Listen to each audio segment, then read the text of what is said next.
আয়াত 10 إذ رأى نارا فقال لأهله امكثوا إني آنست نارا لعلي آتيكم منها بقبس أو أجد على النار هدى অনুবাদ তিনি যখন আগুন দেখলেন তখন তার পরিবারবর্গকে বললেন, তোমরা অপেক্ষা করো, আমি তো আগুন দেখেছি। সম্ভবত আমি তোমাদের জন্য তা থেকে কিছু জ্বলন্ত অঙ্গার আনতে পারব, অথবা আমি আগুনের কাছে ধারে কোনো পথনির্দেশ পাব। তাফসির 1 নং ফুটনোটের বিবরণ। মনে হচ্ছে তখন সময়টা ছিল শীতকালের একটি রাত, খুব অন্ধকার একটি রাত। কুর্তুবী মুসা আলাইহিসসালাম সিনাই দ্বীপের দক্ষিণ এলাকা অতিক্রম করছিলেন।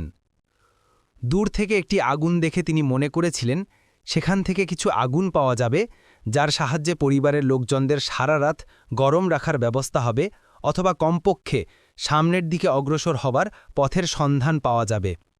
এখানে এসেছে যে তিনি পরিবারকে বলেছিলেন যে আমি যাচ্ছি যাতে আমি জ্বলন্ত অঙ্গার আনতে পারি। অন্য আয়াতে এসেছে এক খণ্ড জ্বলন্ত কাঠ আনতে পারি যাতে তোমরা আগুন পোহাতে পারো। সূরা আল কাসাস 29। এর দ্বারা বোঝা গেল যে রাতটি ছিল প্রচণ্ড শীতের। তারপর বলেছেন যে অথবা আমি পথের সন্ধান পাব। এর দ্বারা বোঝা গেল যে তিনি পথ হারিয়ে ফেলেছিলেন। যখন আগুন দেখলেন তখন ভাবলেন, যদি কাউকে পথ দেখানোর মতো নাও পাই, সেখান থেকে আগুন নিয়ে আসতে পারব। ইবনে কাসির তিনি দুনিয়ার পথের সন্ধান পাওয়ার কথা চিন্তা করেছিলেন, আর পেয়ে গেলেন সেখানে আখেরাতের পথ।